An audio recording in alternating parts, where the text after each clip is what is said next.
আসসালামু আলাইকুম, কেমন আছেন আপনারা সবাই? চলে আসলাম আরেকটি দুঃখজনক এবং মর্মান্তিক একটি ভিডিও নিয়ে। ভিডিওটা একটু লক্ষ্য করুন, কতটা জানোয়ার, কতটা পাষণ্ড হইলে এরকম একটা কাজ করতে পারে। কি অবস্থা করতেছে নিজের বউকে, স্বামী স্ত্রীর মধ্যে ঝগড়া হইতেই পারে, এই জন্য কি এরকমভাবে অত্যাচার করে বলেন তো আপনারাই?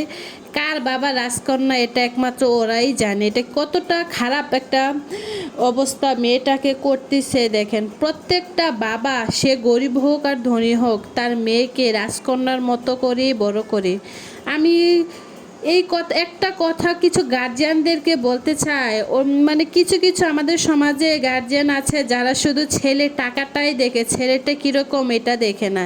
ঠিক যারা টাকাটাই দেখে, ওদের ওদের মেয়েদের সাথে এরকম ঘটনা ঘটতে থাকে। এরকম আমরা সোশ্যাল মিডিয়াতে এরকম অনেক ঘটনা দেখেছি। একটা পয়সাওয়ালার কাছে বিয়ে দিয়ে হয় পেয়েছে মেয়ে লাশ, না হয় পেয়েছে অত্যাচারিত মেয়েটাকে।